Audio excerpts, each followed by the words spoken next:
জুলাই সনদ বাস্তবায়নে গণভোটে একমত দলগুলো। অধ্যাদেশের মাধ্যমে জাতীয় নির্বাচনের দিন আয়োজনের পক্ষে বিএনপি। সাংবিধানিক আদেশে আগেই চায় জামাত, গণপরিষদের জোর এনসিপির। দলগত অবস্থান থেকে অনেকটা সরে এসে একটি গণভোট অনুষ্ঠানের ব্যাপারে সকল রাজনৈতিক দলই একমত হয়েছেন। আমরা বলেছি একটা অর্ডিন্যান্স জারি করা যেতে পারে সংসদ নির্বাচনের দিনে একই দিনে আমরা আরেকটা আলাদা ব্যালেটে সেই জুলাই জাতীয় সনদের পক্ষে জনরায়টা নেয়ার জন্য জাতীয় নির্বাচনকে কোনো ধরনের ডিস্টার্ব করা ছাড়াই ওনারা নভেম্বরের এন্ডে অথবা ডিসেম্বরের মধ্যে এটা আয়োজন করতে পারেন। আগামী নির্বাচনটা হতে হবে গণপরিষদ নির্বাচন। দেখছিলেন প্রধান শিরোনাম। রাতের সময় সঙ্গে আছি আমি গোলাম রাব্বি। এবার অন্যান্য শীর্ষ সংবাদ। ফেব্রুয়ারিতে সুষ্ঠু ভোটের আশা জাতিসংঘের আয়োজনে সহযোগিতার প্রতিশ্রুতি। ফখরুল লুইস বৈঠক। গণতন্ত্র রক্ষায় সবার সহযোগিতা চায় বিএনপি। এবার দল হিসাবে বিচারের মুখোমুখি হচ্ছে আওয়ামী লীগ। শীঘ্রই তদন্ত শুরু। হানিফের বিরুদ্ধে অভিযোগ দাখিল। হেনরিকে কারাগারে পাঠালেন ট্রাইব্যুনাল। ভারত ও মিয়ানমার থেকে অস্ত্র ঢুকছে পাহাড়ে। বিচ্ছিন্নতাবাদীদের চাঁদার টাকায় চলে কর্মকাণ্ড। অস্থিরতায় ফ্যাসিস্টদের ইন্ধন দেখছেন স্বরাষ্ট্র উপদেষ্টা। হঠাৎ ঝড়ে লণ্ডভণ্ড 5 শতাধিক বাড়িঘর। নীলফামারী ও ঠাকুরগাঁয়ে খোলা আকাশের নিচে ক্ষতিগ্রস্তরা। বজ্রপাতে 4 জেলায় 3 কৃষক সহ 7 জনের মৃত্যু। এবং রফতানির সঙ্গে রেমিট্যান্সেও সুবাতাস। অর্থ বছরের প্রথম 3 মাসে বিদেশে পণ্য বিক্রি বেড়েছে 5.5%-ও বেশি। সেপ্টেম্বরে দেশে প্রবাসী আয় এলো $268 কোটি।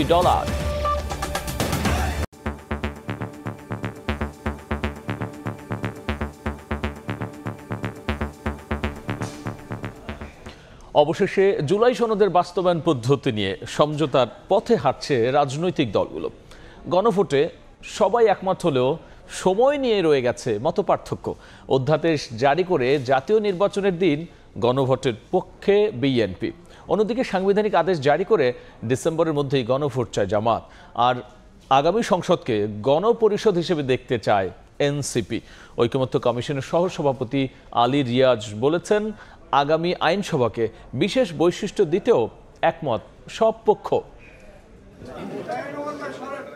জুলাই সনদ বাস্তবায়নে অচল অবস্থার মধ্যেই রোববার বেলা 11:30টায় শুরু হয় রাজনৈতিক দলগুলোর সঙ্গে জাতীয় ঐকমত্য কমিশনের বৈঠক। যোগ দেন বিএনপি, জামায়াত, এনসিপি সহ প্রায় 30টি রাজনৈতিক দলের প্রতিনিধি। দীর্ঘ আলোচনায় বরফ গলতে শুরু করে দলগুলোর। সময়সীমা নিয়ে বিতর্ক থাকলেও গণভোট আয়োজনে একমত সব দল। তবে সাংবিধানিক আদেশ নিয়ে এখনো ঐকমত্য হয়নি। আলাপ আলোচনার মধ্যে দিয়ে যদি 106 অনুচ্ছেদের আওতায় বিচার বিভাগের পরামর্শ নেয়ার দাবি থেকে সরে আসে বিএনপি। তবে সাংবিধানিক কাউন্সিল চাই না দলটি। তার পরিবর্তে জুলাই জাতীয় সনদ 2025 নামে অধ্যাদেশ জারির দাবি জানায় বিএনপি। দলটির স্থায়ী কমিটির সদস্য সালাউদ্দিন আহমদ বলেন, সনদের বাস্তবায়ন পদ্ধতি এখন চূড়ান্ত পর্যায়ে। আমরা বলেছি একটা অর্ডিন্যান্স জারি করা যেতে পারে সংসদ নির্বাচনের দিনে একই দিনে আমরা আরেকটা আলাদা ব্যালেটে সেই জুলাই জাতীয় সনদের পক্ষে জনরায়টা নেয়ার জন্য বলেছে, সেটাই রেফারেন্ডাম। তবে সাংবিধানিক আদেশের পক্ষে অনড় জামায়াতে ইসলামী। নির্বাচনের আগেই ডিসেম্বরের মধ্যে গণভোট চায় দলটি। এটা জাতীয় নির্বাচনকে কোনো ধরনের ডিস্টার্ব করা ছাড়াই ওনারা নভেম্বরের এন্ডে অথবা ডিসেম্বরের মধ্যে এটা আয়োজন করতে পারেন। জাতীয় নির্বাচন তফসিলের আগে করতে পারবে। আগামী সংসদকে একই সঙ্গে সংবিধান সংশোধন সভা করার দাবি গণসংহতি আন্দোলনের। আর এনসিপি দেখতে চায় গণপরিষদ হিসেবে। সমঝোতায় পৌঁছাতে না পারলে আরেকটি অভ্যুত্থান হবে বলে সতর্ক করে এবি পার্টি। আমরা জুলাই সনদকে ওই সংশোধনের চেয়ে বেশি কিছু মনে করি।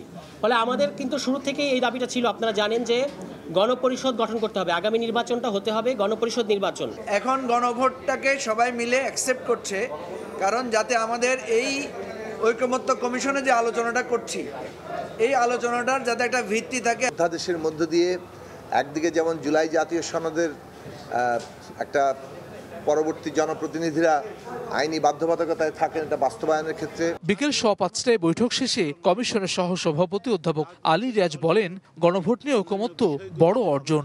আগামী আইনসভাকে বিশেষ বৈশিষ্ট্য দিতেও একমত সবাই। জুলাই সনদের ভিত্তিতে যে সমস্ত সংশোধন, সংযোজন, বিয়োজন, পরিবর্ধন, পরিমার্জন হবে সেগুলো যেন টেকসই হয় এই ব্যাপারেও রাজনৈতিক দলগুলোর মধ্যে কার্যত একটি ঐকমত্য হয়েছে। এদিন সকালে রাষ্ট্রীয় অতিথি ভবন যমুনায় কমিশন সভাপতি ও প্রধান উপদেষ্টা ডক্টর মোহাম্মদ ইউনূসের নেতৃত্বে ঐকমত্য কমিশনের বৈঠক অনুষ্ঠিত হয়, যেখানে শিগগিরই সরকারের কাছে চূড়ান্ত প্রতিবেদন দেওয়ার কথা জানান কমিশন সদস্যরা। হাসান ওয়ালি, সময় সংবাদ, ঢাকা। এদিকে বাংলাদেশে ফেব্রুয়ারিতে অবাধ ও সুষ্ঠু ভোটের আশা প্রকাশ করেছেন জাতিসংঘের আবাসিক প্রতিনিধি গোয়েন লুইস। গুলশানে বিএনপি মহাসচিবের সঙ্গে বৈঠকের পর তিনি একথা বলেছেন। এ সময় দলটির স্থায়ী কমিটির সদস্য আমির খসরু মাহমুদ চৌধুরী স্বৈরাচার বিরোধী আন্দোলনে জাতিসংঘের ভূমিকায় কৃতজ্ঞতা জানিয়েছেন। আলাদা আয়োজনে বিএনপি নেতারা বলেছেন, নানা টালবাহানায় যারা নির্বাচন ঠেকানোর চেষ্টা করছে তারা দেশ আর গণতন্ত্রের শত্রু।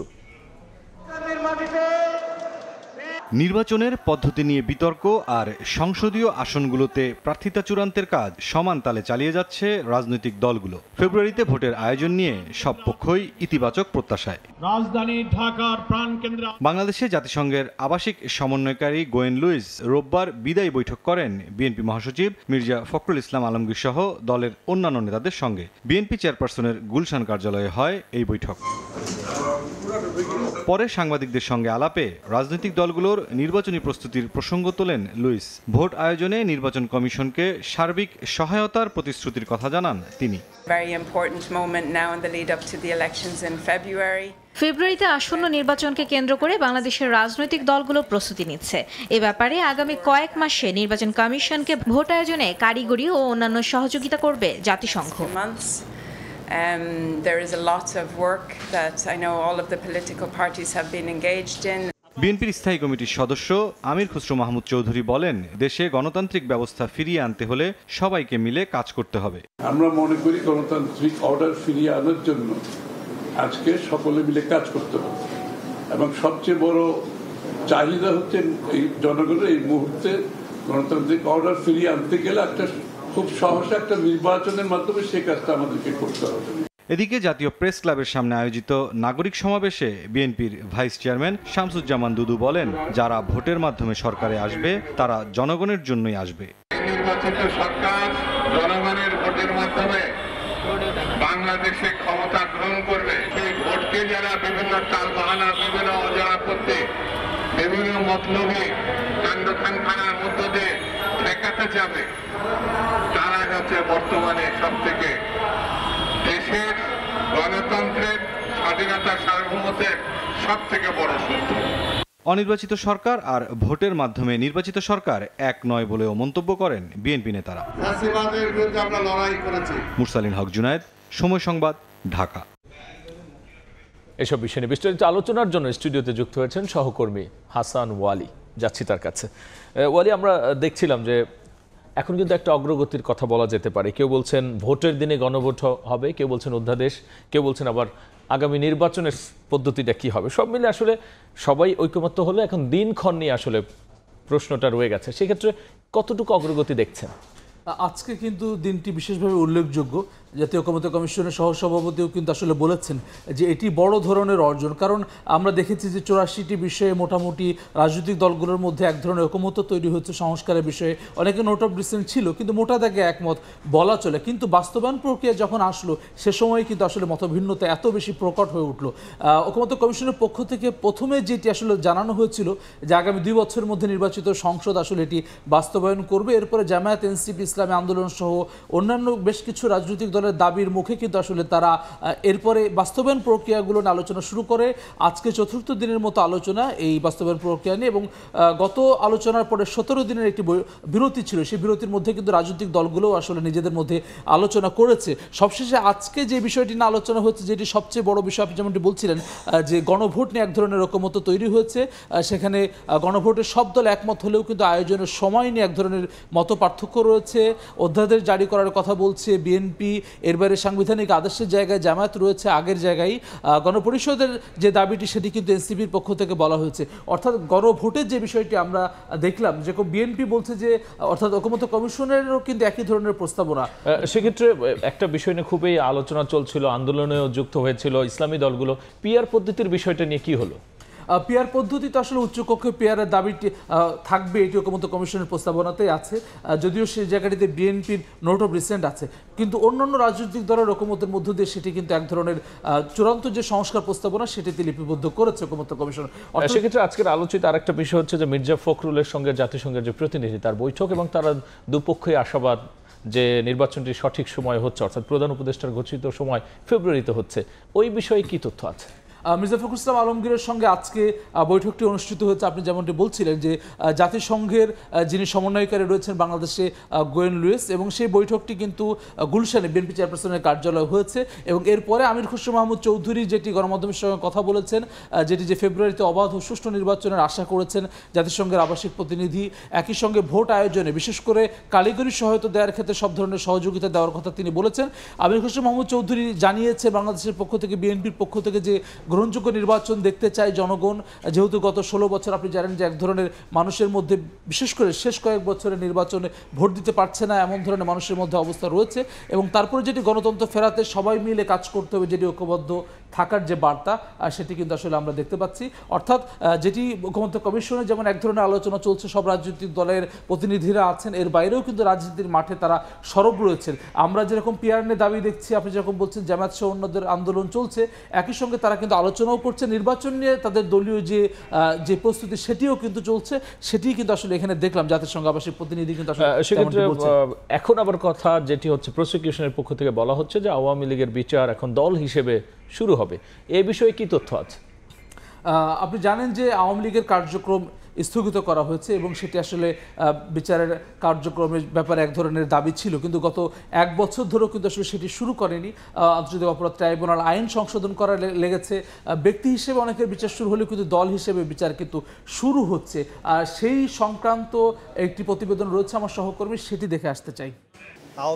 রোববার ট্রাইব্যুনালে সাংবাদিকদের এক প্রশ্নের জবাবে chief prosecutor advocate Tajul Islam জানান, এরই মধ্যে প্রাথমিক তদন্ত শুরু হয়েছে, খুব শিগগিরই আনুষ্ঠানিক তদন্তেও নামবেন তারা। দল হিসাবে আওয়ামী লীগের বিরুদ্ধে অপরাধী সংগঠন হিসাবে তাকে বিচারের মুখোমুখি করার জন্য প্রাথমিক তদন্তের কাজটা আমরা শুরু করতে যাচ্ছি। সেটা যদি পুরো দমে শুরু হয়, খুব সহসাই আনুষ্ঠানিকভাবে তদন্ত শুরু হবে।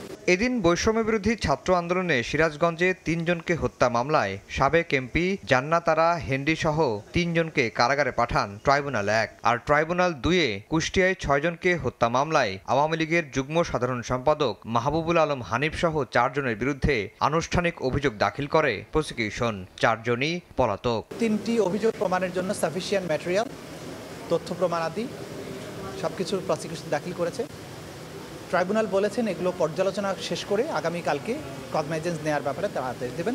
আমরা আশা করছি কালকে এই ব্যাপারে যথাযথ আদেশ ট্রাইব্যুনাল প্রদান করবে। এছাড়া গুমের মামলায় সাবেক সেনা কর্মকর্তা জিয়াউল হাসানকে ট্রাইব্যুনালে হাজির করা হয়। চিফ প্রসিকিউটর জানান, গুম সহ আলোচিত বেশ কয়েকটি মামলার তদন্ত শেষ পর্যায়ে, চলতি সপ্তাহের মধ্যেই তদন্ত প্রতিবেদন হাতে পাওয়ার আশা তাদের।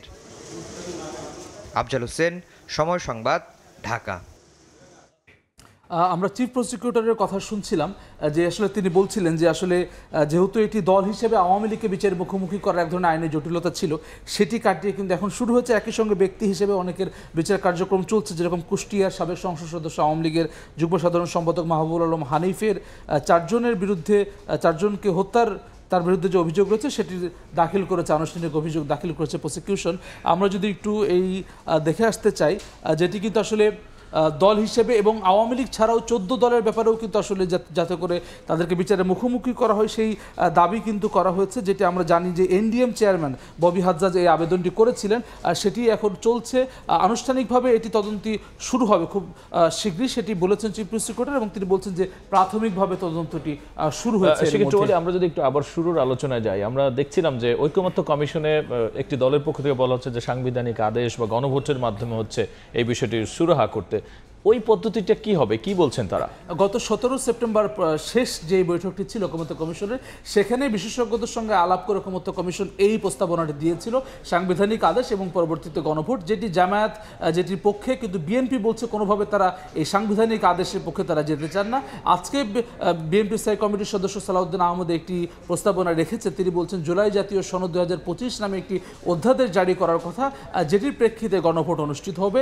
সেটির ব্যাপারে কিন্তু এনসিপি কিন্তু মোটামুটি সাংবিধানিক আদেশ বা অধ্যাদেশ সবকিছুতে তাদের খুব একটা আপত্তি নেই, কিন্তু তারা বলছেন যেটি যে গণপরিষদ নির্বাচনটি হতে হবে, অর্থাৎ আগামী যে পার্লামেন্টে আসবে আইনসভা, তারা যাতে করে আইন সংশোধন করতে পারে, সংবিধান সংশোধন করতে পারে নতুন করে, যাতে করে কোনো ধরনের গণভোটের প্রয়োজনীয়তা না হয়, সেই গণপরিষদের স্ট্যাটাসটি যাতে করে পায়, সেই দাবিটি করা হয়েছে এনসিপির পক্ষ থেকে। একই রকম কথা কিন্তু অনেকটি আপনার গণসংহতি আন্দোলনও বলেছে, তারা বলছে এটি সংবিধান সংস্কার সভা, অর্থাৎ একই রকম হয়তো শব্দের ভিন্নতা রয়েছে, সেটিও তারা দাবি করছেন। অর্থাৎ বিএনপি জামাতের যে অনেক বেশি মতপার্থক্য ছিল, আজকের বৈঠকের পরে সেটি কিন্তু অনেকাংশেই কমে এসেছে, আমরা এটি বলতে পারি। কারণ সাংবিধানিক আদেশের জায়গাটিতে জামায়াত এখন অনড় রয়েছে, কিন্তু গণভোটের জায়গাটিতে যেহেতু এক ধরনের ঐকমত্য তৈরি হয়েছে, বাকিটি খুব দ্রুত সময়, যেহেতু আপনি জানেন যে 15 অক্টোবর ঐকমত্য কমিশনের মেয়াদ শেষ এবং খুব দ্রুত সময়ের মধ্যে তফসিল ঘোষণা করা এক ধরনের আলোচনা আমরা শুনছি, যার ফলে কিন্তু ঐকমত্য কমিশনের মেয়াদ বাড়ানোরও খুব একটি সুযোগ নেই। এর মধ্যেই কিন্তু জুলাই সনদ স্বাক্ষর করারও এক ধরনের আনুষ্ঠানিকতা রয়েছে।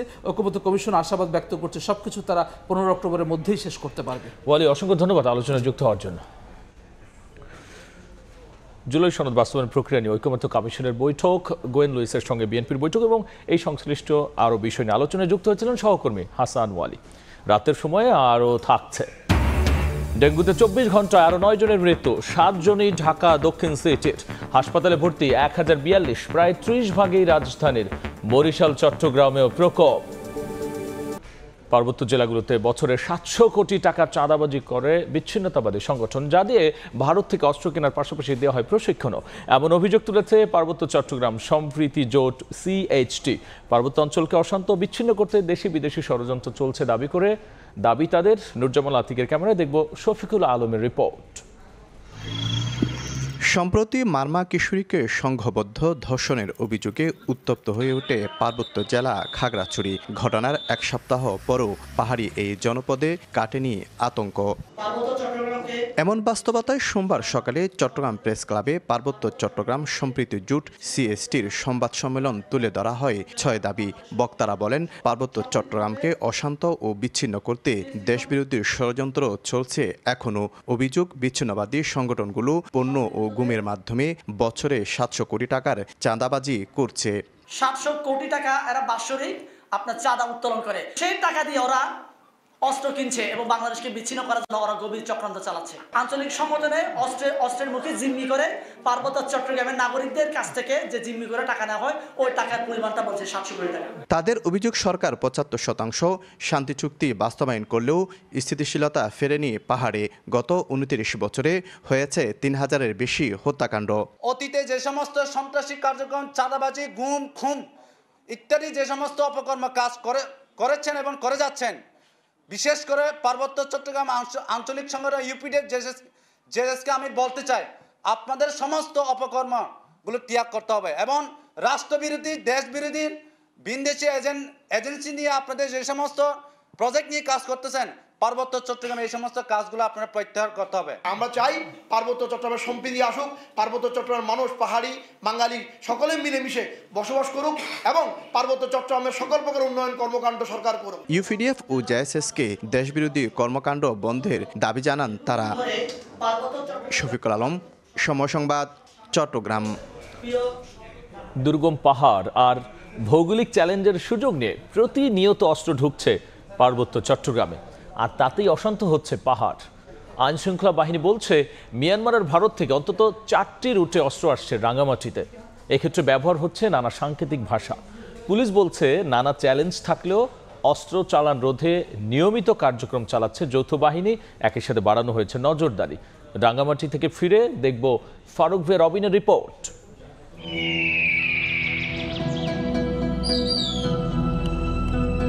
গহীন জঙ্গল, দুর্গম পাহাড়ের বাঁকে বাঁকে অপরাধের অভয়ারণ্য।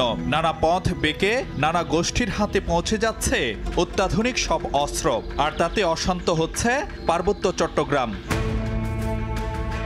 অস্ত্রের চালান ঘিরে গড়ে উঠেছে আন্তদেশীয় নেটওয়ার্ক। আইন শৃঙ্খলা বাহিনী বলছে, অন্তত 4টি রুটে অস্ত্র ঢুকছে রাঙামাটিতে, যার একটি মিয়ানমার থেকে ভারতের মিজোরাম সীমান্ত পার হয়ে থাচি, লুলেংছড়ি, চকপতি ঘাট, বসন্তপাড়া হয়ে রাঙামাটিতে প্রবেশ।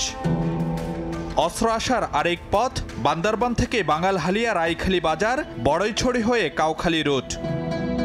তৃতীয় রুট হচ্ছে মিয়ানমার থেকে মিজোরাম দিয়ে বাংলাদেশে প্রবেশ, এরপর শুকনাছড়ি, বরকল, তালুকদারপাড়া, সারোয়াতলি হয়ে বাঘাইছড়ি পৌঁছাচ্ছে অস্ত্র। এছাড়া মিয়ানমার থেকে মিজোরামের পুগজিং মানপাড়া সীমান্ত পেরিয়ে অস্ত্র যাচ্ছে রাঙামাটির সাদিক লঙ্কর পয়েন্টে।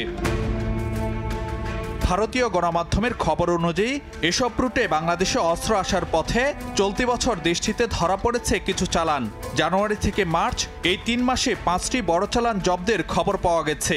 এসব চালানে ছিল AK-47, M16, গ্রেনেড লঞ্চার সহ বিভিন্ন ধরনের ভারী অস্ত্র ও গোলাবারুদ। আমি খুব একটা আতঙ্কে এখনো। পার্বত্য চট্টগ্রামের একটি আঞ্চলিক সংগঠনের সাবেক 2 সদস্য জানান, প্রতিটি অস্ত্রের জন্যই থাকে সাংকেতিক ভাষা। পার্টির একটা নিজস্ব একটা অস্ত্র বহনকারী আছে, যে এটা একটা স্পেশাল টিম, যে অস্ত্র আসলে ওরাই ওদের থেকে নিয়ে আসবে যে অস্ত্রগুলো, যে আজকে অস্ত্র চালান আসবে, যে এতগুলো বলে অস্ত্র বলে লোক কয়জন লাগবে, ওগুলো হচ্ছে বিশেষ লোক নিয়ে যায় যে অস্ত্রগুলো আনার জন্য। এগুলো তো বিশেষ করে যে আসে যে মায়ানমার, থাইল্যান্ড এদিক থেকে, আর ইন্ডিয়া বোর্ডারে ঢুকবে মালগুলো, পরে ওখান থেকে আবার বাংলাদেশে আসবে। একটা অস্ত্রের দাম বাংলা থেকে নিয়ে আসতেছে 3 লক্ষ টাকা, কিন্তু এখানে বিক্রি করছে আপনার 6 লক্ষ। গ্যাং আছে যে তারা বড় একটা সিন্ডিকেট, বেশিরভাগই এখান থেকে যাবে, আজকে বর্ডারে দিবে, যে মনে করেন এই জায়গাতে দিচ্ছে, তো আগাম কি করবে, অস্ত্র বাহিনী গিয়ে ওইখানে চারিদিকে ঘেরাও করবে।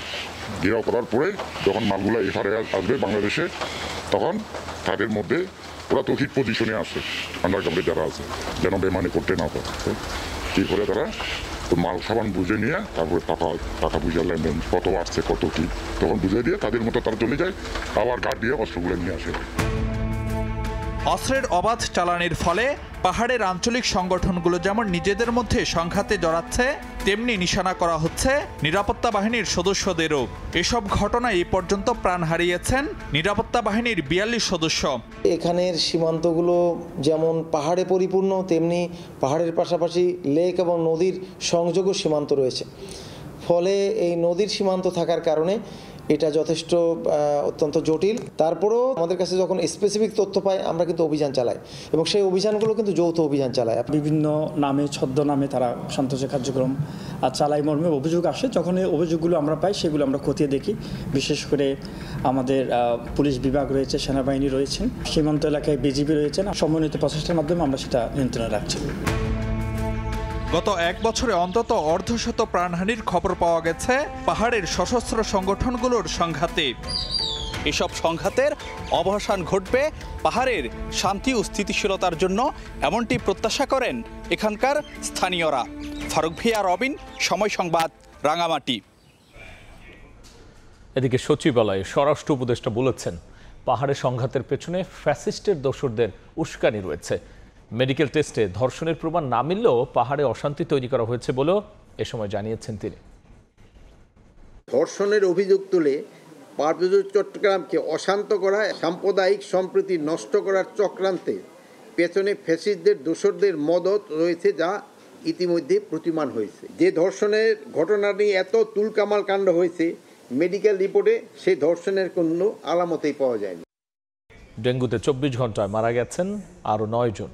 একই সময় সারা দেশে 1042 রোগী হাসপাতালে ভর্তি হয়েছেন। বিকেল স্বাস্থ্য অধিদপ্তর থেকে পাঠানো সংবাদ বিজ্ঞপ্তিতে এই তথ্য জানানো হয়।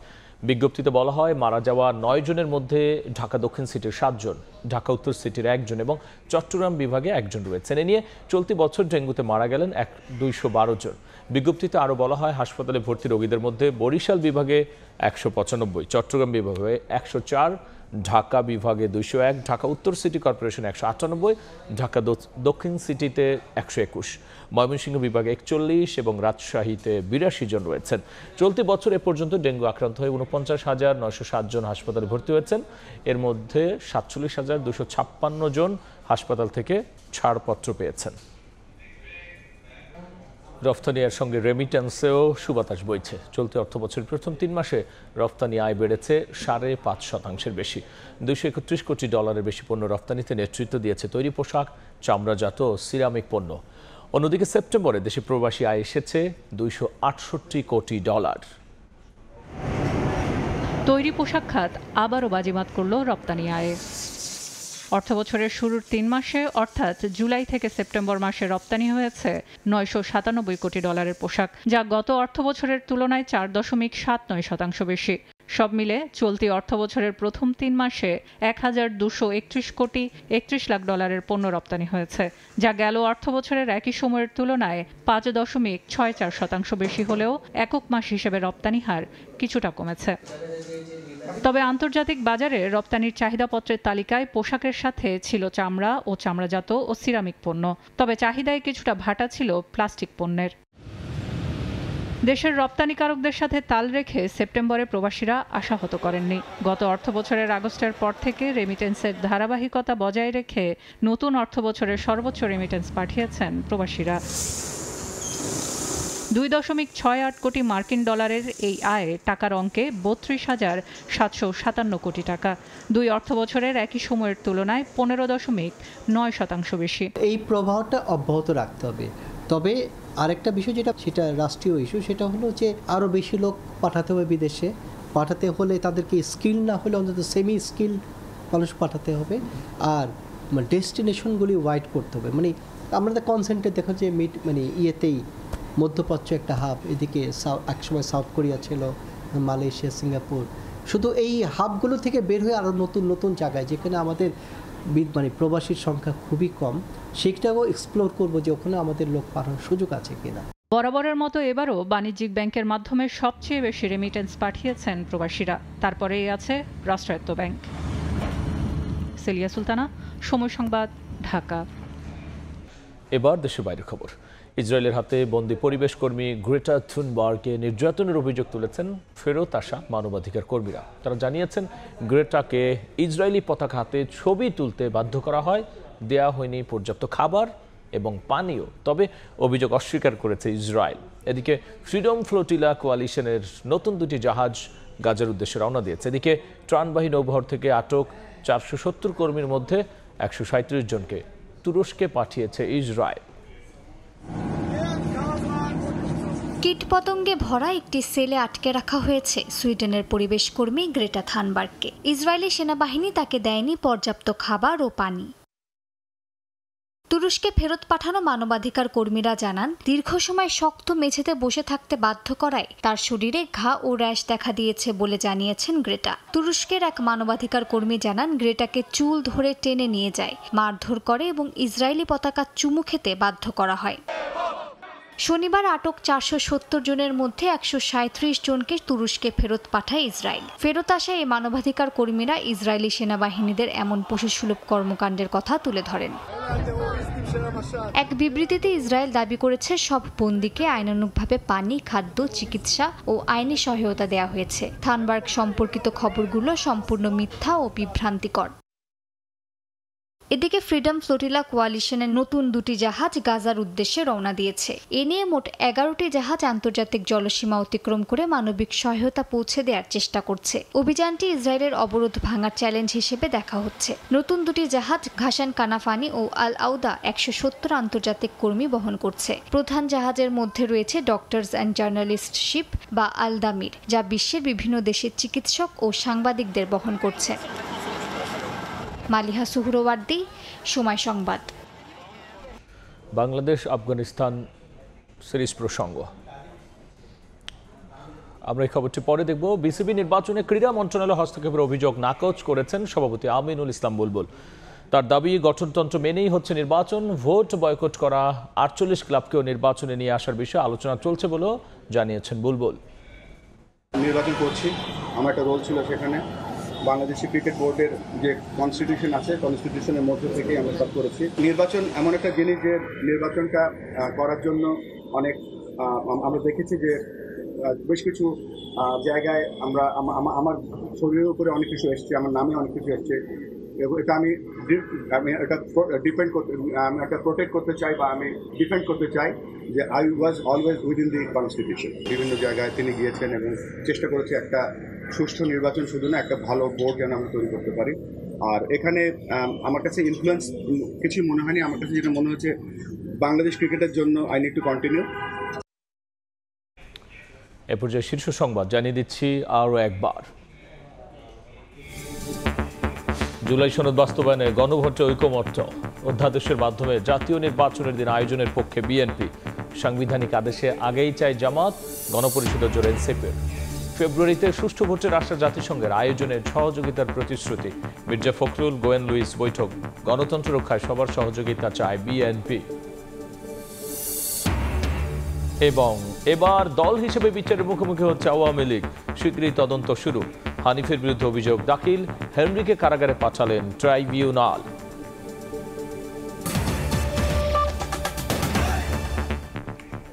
এই ছিল রাতের সময়। এরপর দেখবেন সম্পাদকীয়। সঙ্গেই থাকুন সময়।